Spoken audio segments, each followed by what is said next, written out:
Hello everyone, welcome to OM classes. Today we'll start with our new topic that is excretion and osmoregulation. Excretion का मतलब क्या होता है? Excretion का मतलब होता है removal of nitrogenous metabolic waste. इसका मतलब क्या है? नाइट्रोजनस मेटाबॉलिक वेस्ट, इसका मतलब क्या है? देखो, कुछ बच्चे कंफ्यूज हो जाते हैं कि जो एक्सक्रीशन होता है वो तो एनएस से भी होता है, यानी जब हम खाना खाते हैं तो वो खाना कहाँ पे हो गया? हमारे पेट में, पेट के बाद कहाँ पे गया? हमारी स्मॉल इंटेस्टाइन में, और स्मॉल इंटेस्टाइन से ऐसा खाना जो अनडाइजेस्टेड, डाइजेशन कंप्लीट कहाँ पे हो जाता है? स्मॉल इंटेस्टाइन में। तो बचा हुआ खाना अब कहाँ पे चला जाता है? जो डाइजेस्ट नहीं हो पाता है वो चला जाता है हमारी लार्ज इंटेस्टाइन, और लार्ज इंटेस्टाइन से थ्रू एनएस ये हमारी बॉडी से बाहर। यानी ये जो खाना था वो क्या नहीं था? मेटाबॉलिक वेस्ट नहीं था। ये क्या है? यहाँ पे ये जो खाना होता है ये अनडाइजेस्टेड फूड होता है। हमारा शरीर जिसको ऐसे खाने को जो डाइजेस्ट नहीं कर पाता है उसको हम बोलते हैं अनडाइजेस्टेड फूड, जो कहाँ से रिलीज होता है? एनएस से। बट यहाँ पे हम बोल रहे हैं मेटाबॉलिक। मेटाबॉलिक का मतलब होता है कि वो किसी न किसी मेटाबॉलिक एक्टिविटीज में पार्टिसिपेट करता हो, और वहाँ से जो वेस्ट मटेरियल बना होता है उसको हम क्या बोलते हैं? Metabolic waste. अब फॉर एग्जाम्पल हम खाते हैं खाना जैसे कि कार्बोहाइड्रेट्स, फैट्स, प्रोटीन्स, ये मेन डाइट होती है हमारे खाने की।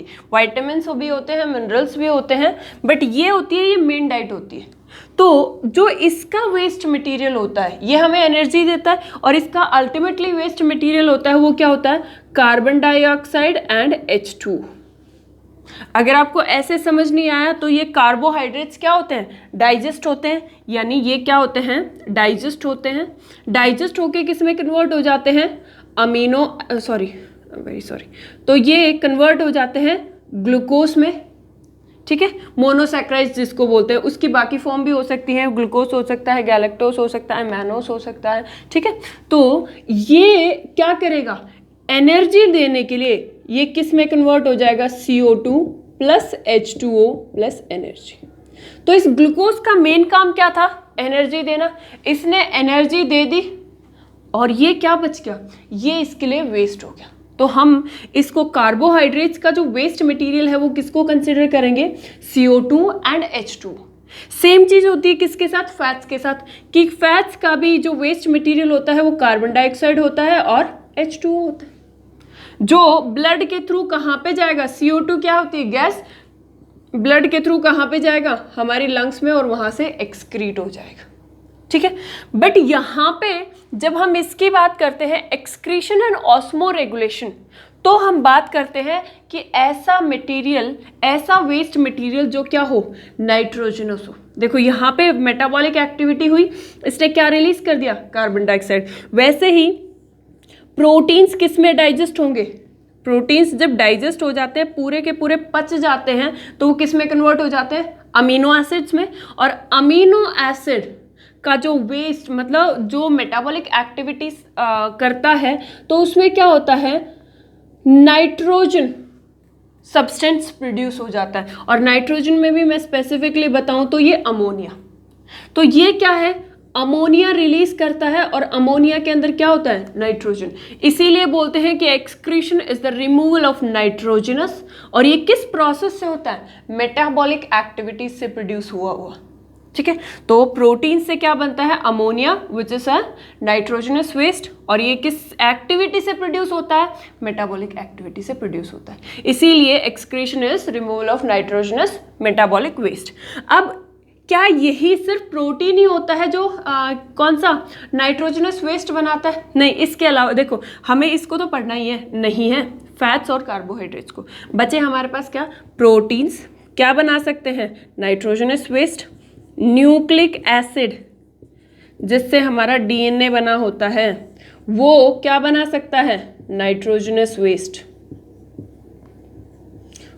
ठीक है, तो ये क्या करता है, ये हमारी बॉडी से इस नाइट्रोजनस वेस्ट को रिमूव करता है। अब दूसरी हो गई हमारे पास ऑस्मो रेगुलेशन। तो ऑस्मो रेगुलेशन क्या होता है, अच्छा देखो, ये जो प्रोटीन्स का जो वेस्ट मटेरियल होता है ये रिमूव कौन करता है, स्पेशली हमारी किडनी। ठीक है, तो यहाँ पे एक्सक्रीशन यानी हम किसको पढ़ेंगे, किडनी को, क्योंकि हम यहाँ पे किसको पढ़ रहे हैं, सिर्फ प्रोटीन, न्यूक्लिक एसिड और ऐसे कंपाउंड, ऐसे वेस्ट जो नाइट्रोजनस सब्सटेंस रिलीज करते हैं। ठीक है, तो ऑस्मो रेगुलेशन का मतलब क्या होता है, ऑस्मो रेगुलेशन का मतलब होता है हमारी बॉडी के अंदर वाटर का और आयोनिक बैलेंस मेंटेन हो, उस प्रोसेस को बोलते हैं ऑस्मो रेगुलेशन। हमारी बॉडी क्या करती है, वाटर का और आयोनिक बैलेंस को क्या करती है, मेंटेन करके रखती है, और उस प्रोसेस को हम क्या बोलते हैं, ऑस्मो रेगुलेशन। ये प्रोसेस हम बाद में पढ़ेंगे, पहले विल स्टार्ट विद एक्सक्रीशन। ठीक है, तो जो नाइट्रोजनस वेस्ट होता है हर एक ऑर्गेनिज्म में वो 3 फॉर्म में प्रेजेंट हो सकता है। यानी ये जो नाइट्रोजनस वेस्ट है अगर हम हमारी बॉडी में बात करें तो किस फॉर्म में प्रोड्यूस होता है, क्या अमोनिया की फॉर्म में प्रोड्यूस होता है, नहीं, अमोनिया की फॉर्म में प्रोड्यूस नहीं होता है। तो किस फॉर्म में प्रोड्यूस होता है, तो हमारी बॉडी की बात करें तो ये यूरिया की फॉर्म में प्रोड्यूस होता है। ठीक है, वैसे अगर ओवरऑल देखा जाए कि हर एक ऑर्गेनिज्म में, हर एक लिविंग ऑर्गेनिज्म में जो नाइट्रोजनस वेस्ट होता है वो 3 फॉर्म में प्रेजेंट हो सकता है। एक तो ये हमारे पास क्या है, अमोनिया, दूसरा हमारे पास क्या होता है, यूरिया की फॉर्म में, और तीसरा हमारे पास क्या होता है, यूरिक एसिड। ठीक है, ये 3 फॉर्म में किसी भी लिविंग ऑर्गेनिजम्स के अंदर क्या हो सकता है, नाइट्रोजनस वेस्ट रिमूव हो सकता है। तो जब हम बात करते हैं अमोनिया की, तो अमोनिया होता है वो क्या होता है, बहुत ज़्यादा हाईली टॉक्सिक सब्सटेंस होता है। अगर उससे कम टॉक्सिसिटी की बात करेंगे तो कौन आएगा, यूरिया, यानी ये क्या होता है, लेस टॉक्सिक होता है, किससे, अमोनिया से, किससे, लेस टॉक्सिक देन अमोनिया। और यूरिक एसिड होता है वो सबसे कम टॉक्सिक होता है, यानी ये क्या होता है, लीस्ट टॉक्सिक होता है। ठीक है, तो यहाँ पे अमोनिया क्योंकि ये कैसा है, टॉक्सिक है, इसको रिलीज करने के लिए या फिर किसी भी नाइट्रोजनस वेस्ट को रिलीज करने के लिए किस चीज की जरूरत होती है, पानी की जरूरत होती है। तो ये टॉक्सिक होता है, तो हमारी बॉडी में क्या होना चाहिए, अगर हमारी बॉडी से अमोनिया रिलीज हो रहा है तो वो क्या होना चाहिए, तब के तब रिलीज, जैसे ही अमोनिया बना वो तब के तब क्या हो जाना चाहिए, रिलीज हो जाना चाहिए। यानी इसको, ये वैसे क्या होता है, सॉल्युबल इन वाटर, और इसको क्या चाहिए होता है, required water for excretion. Excretion के लिए किस चीज़ की ज़रूरत होती है, वाटर की। और क्योंकि जैसे ये अमोनिया है, टॉक्सिक है, और इसको रिलीज होने के लिए क्या चाहिए होता है, बहुत ज़्यादा अमाउंट में वाटर चाहिए होता है। तो ये मोस्टली ऐसे ऑर्गेनिजम्स में प्रेजेंट होता है जो एक्वेटिक होते हैं। क्यों, क्योंकि वहाँ पे तो पानी की कमी नहीं होती है। तो ये कहाँ पे पाया जाता है, एक्वेटिक एनिमल्स में मोस्टली। ऐसा ज़रूरी नहीं है कि ऐसा ही पाया जाए, बट मोस्टली अगर ये फॉर्म पाई जाएगी, यानी एक्सक्रीटरी सिस्टम क्या रिलीज करेगा, अमोनिया, तो वो कौन से एनिमल्स में होगी, एक्वेटिक एनिमल्स में। फॉर एग्जाम्पल अगर हम बात करते हैं अमीबा, तो अमीबा क्या होता है, एक सेल होता है। ये क्या होता है, जैसे ही इसके अंदर क्या बना, अमोनिया बना, तो ये तब के तब क्या कर देता है, अपनी बॉडी से डिफ्यूज कर देता है आउट ऑफ बॉडी। तो अमीबा हो गया, प्लेनेरिया हो गया, हाइड्रा, अर्थवर्म। अर्थवर्म जब पानी ऐसी जगह पे प्रेजेंट हो जहाँ पे बहुत ज़्यादा पानी हो तो वो क्या एक्सक्रीट कर सकता है, अमोनिया। क्यों, क्योंकि जब देखो कोई भी सब्सटेंस होता है वो अमोनिया से किस में कन्वर्ट होता है, यूरिया में। इनिशियली तो अगर हमारी बॉडी में भी देखा जाए तो सबसे पहले क्या बनता है, अमोनिया। बट वो जो अमोनिया से यूरिया में कन्वर्ट होता है तो उस प्रोसेस के लिए क्या चाहिए होती है, एनर्जी। एटीपी। और यूरिया से अगर वो यूरिक एसिड में कन्वर्ट होता हो तो वहां पे भी किस चीज की जरूरत होती है? एटीपी। अब कोई भी ऑर्गेनिज्म अपनी एटीपी कब खर्च करेगा? जब उसको कोई और दूसरा रास्ता नहीं रहेगा। तो जब तक अर्थवॉर्म के पास क्या होता है? पानी होता है, वो डायरेक्टली क्या रिलीज करेगा? अमोनिया। ठीक है। और जैसे टैडपोल, लार्वल जो फ्रॉग होता है वो कहाँ पे रहता है? पानी में। और जब तक वो पानी में रहेगा तो वो क्या रिलीज करेगा? अमोनिया। और अब ऐसे ऑर्गेनिजम्स जो वेस्ट मटेरियल की फॉर्म में क्या रिलीज करते हो? अमोनिया रिलीज करते हो। ऐसे ऑर्गेनिजम्स को हम एक नाम देते हैं और वो क्या होता है? ऐसे ऑर्गेनिजम्स को हम बोलते हैं अमोनोटेलिक ऑर्गेनिजम्स। ठीक है। ये अमोनोटेलिक यानी जो क्या रिलीज करते हैं? अमोनिया। अच्छा, अब हम बोलते हैं कि इसको बहुत ज़्यादा पानी की ज़रूरत होती है। तो बहुत ज़्यादा पानी यानी रिक्वायर्ड वाटर।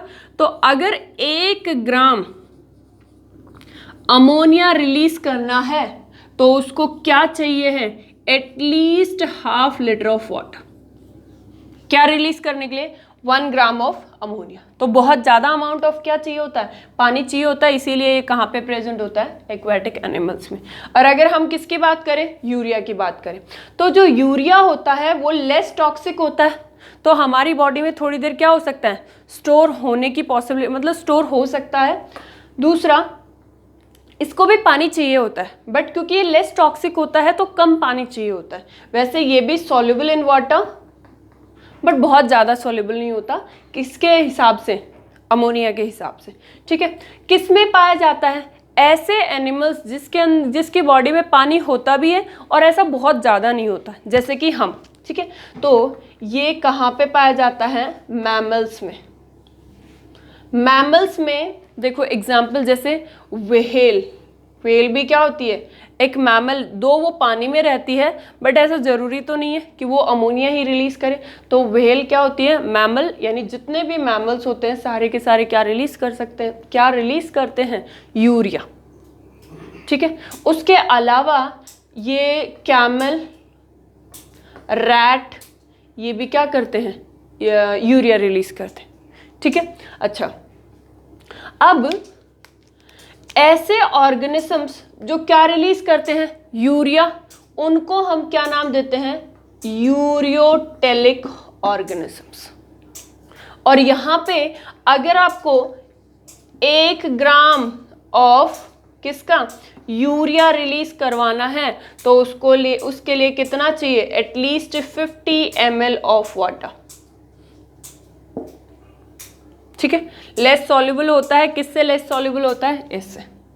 बट अगर हम किसकी बात करते हैं? यूरिक एसिड की, तो लीस्ट टॉक्सिक होती है। दूसरा, वो क्या होती है? Insoluble in water.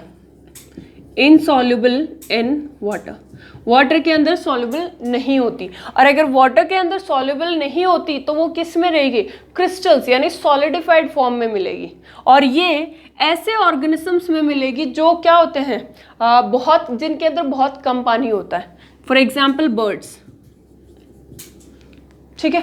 और इंसेक्ट्स, इनके अंदर क्या होते हैं? यूरिक एसिड पाई जाती है। अब यहाँ पे अगर आपको बताऊं तो जो यूरिक एसिड होती है वो क्या होगी? जैसे कि ये जो बर्ड्स होते हैं, इसका जो एक्सक्रीटरी प्रोडक्ट होता है, उसमें आपने देखा होगा थोड़ा सा पार्ट होता है जो वाइट होता है, और एक होता है जो थोड़ा ब्लैक या फिर ग्रीनिश कलर का होता है। तो ये जो वाइट वाला पार्ट होता है, इसको ये क्या होता है? यूरिक एसिड होती है। करेक्ट। ये चीज़ आपको समझ आ गई होगी। और ये नॉर्मली किसमें? ऐसे ऑर्गेनिजम्स जो पानी जिनके अंदर बहुत कम पाया जाता है उसमें यूरिक एसिड पाई जाती है। अमोनिया से यूरिया बनाना है तो उसके लिए एनर्जी की रिक्वायरमेंट होती है। यूरिया से अगर यूरिक एसिड बनाना है तो और भी ज़्यादा एनर्जी की ज़रूरत होती है।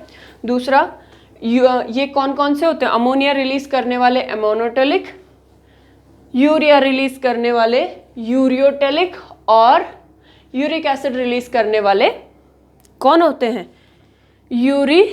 यूरोटेलिक।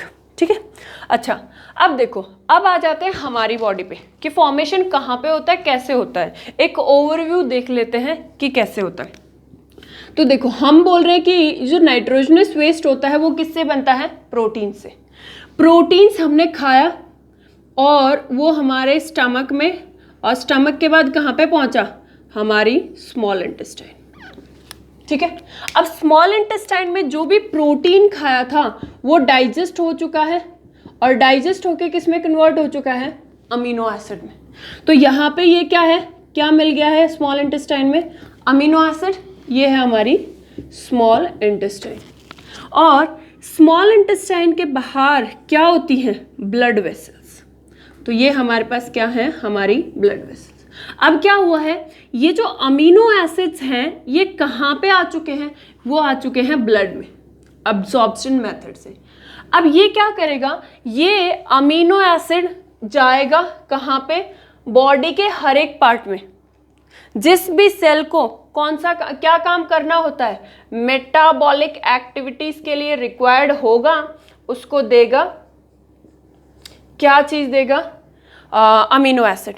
और अगर नहीं रिक्वायरमेंट होती है तो यही अमीनो एसिड क्या हो जाता है? वेस्ट के जैसे। और ये कहाँ पे पहुंच जाता है? वो पहुंच जाता है हमारी बॉडी में, लिवर में। अब लिवर में ये जाएगा, किसके थ्रू गया है लिवर में? ब्लड के थ्रू। ठीक है, डायरेक्टली नहीं जा रहा है, पहले किसी न किसी ऑर्गन के पास जा रहा है, और ऑर्गन से अगर उसकी रिक्वायरमेंट पूरी बॉडी में कहीं पे भी उसकी रिक्वायरमेंट नहीं है तो वो कहाँ पे जाएगा? वो जाएगा हमारे लिवर में। तो ये है हमारा लिवर। लिवर में ये जो अमीनो एसिड है ये किस में कन्वर्ट हो जाएगा? ये कन्वर्ट हो जाएगा अमोनिया में। और अमोनिया से ये किस में कन्वर्ट हो जाएगा? तो अमोनिया से ये कन्वर्ट हो जाएगा यूरिया में। चीज समझ आई? तो अब ये जो यूरिया है ये ब्लड के थ्रू वापस, मैं इस पेन से बना देती हूँ, तो ये ब्लड के थ्रू क्या करेगा? कहाँ पे जाएगा? किडनी में। और किडनी से क्या होगा? बॉडी से बाहर मूव हो जाएगा। चीज समझ आई? अब हम थोड़ा सा प्रोसेस ये पढ़ रहे हैं, ये वाला फॉर्मेशन, कि ये हो गया हमारा लिवर। लिवर में कौन सा प्रोसेस हो रहा है? सबसे पहले कौन आता है? Amino acid. तो ये है हमारा अमीनो एसिड CH, ये होता है R ग्रुप, और इसके साथ अटैच होता है कौन? अमीन ग्रुप। तो इसके साथ अटैच होता है अमीन ग्रुप। ठीक है, यहाँ पे क्या होगा कि यहाँ पे प्रोसेस होगा किस चीज का? Oxidative deamination. डी का मतलब क्या हो जाता है? उस चीज के पास क्या नहीं हो, कोई चीज पर्टिकुलर नहीं हो, तो किसकी बात हो रही है? एमिनेशन, यानी अमाइन ग्रुप यहाँ से हट जाता है। तो अब यहाँ पे बच गया क्या? अब यहाँ पे बच जाएगा HOOC, यानी ये कार्बोक्सिलिक ग्रुप R ग्रुप के साथ, और साथ में क्या रिलीज हो जाएगा? NH2। मैं ये वाले को रब कर देती हूँ एक बार।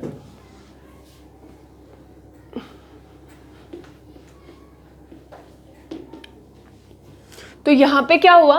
ये जो कार्बोक्सिलिक ग्रुप होता है ये किस में कन्वर्ट हो जाता है? ये कन्वर्ट हो जाता है कार्बोहाइड्रेट्स में।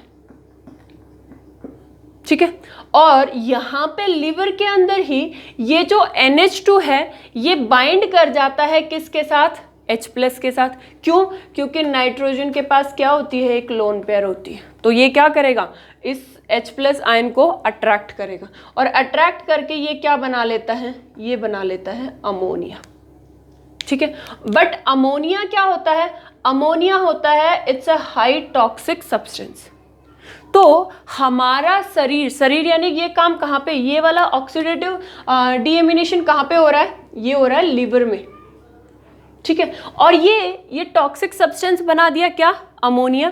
अच्छा, ये कार्बोहाइड्रेट्स कहाँ पे चले जाएंगे? तो कार्बोहाइड्रेट्स वापस बॉडी के अंदर किसके थ्रू? ब्लड के थ्रू अगर उसकी रिक्वायरमेंट है तो वो यूज़ हो जाएंगे, नहीं तो डिपॉजिट हो जाएंगे, ठीक है। बट ये क्या होता है, इसको तो एलिमिनेट होना है। ये क्यों? क्योंकि ये टॉक्सिक है।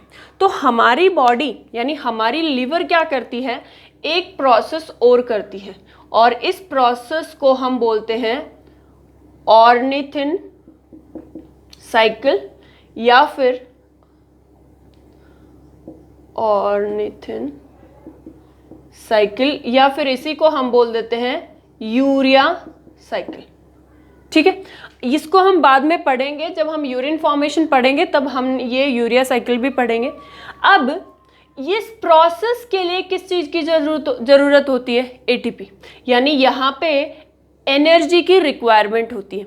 और एनर्जी की रिक्वायरमेंट किसके साथ साथ, यहाँ पे क्या करेगा, हमारा लिवर इस अमोनिया के साथ किसको बाइंड करवाएगा, CO2 को, और क्या बना देगा, यहाँ पे ये बना देगा urea, O double bond carbon amine और अमीन, और ये क्या होता है, ये यूरिया बनता है किस प्रोसेस से, यूरिया साइकिल से, और अमोनिया बनता है किस प्रोसेस से, डीएमिनेशन से। अमोनिया भी कहाँ पे बनता है, लिवर में, और यूरिया भी कहाँ पे बनता है, यूरिया भी कहाँ पे बनता है, लिवर में, ठीक है। और यहां से ये जो यूरिया है ये कहाँ पे जाएगा, हमारे ब्लड में, और ब्लड, वो वाला ब्लड कहाँ पे जाएगा, किडनी में। किडनी में फिल्ट्रेशन होगा, और फिल्ट्रेशन से यूरिन क्या हो जाएगा, छान लिया जाएगा, और वो क्या हो जाएगा, हमारी बॉडी से रिमूव, ठीक है। तो ये प्रोसेस, इस प्रोसेस को किस चीज़ की ज़रूरत होती है, एटीपी की, और इस प्रोसेस को हम क्या बोलते हैं, ऑर्निथिन। ये दोनों ही प्रोसेस कहाँ पे होते हैं, लिवर में। नेक्स्ट सेगमेंट हम क्या देखेंगे कि फंक्शंस ऑफ किडनी एंड उसकी एनाटॉमी। Thank you.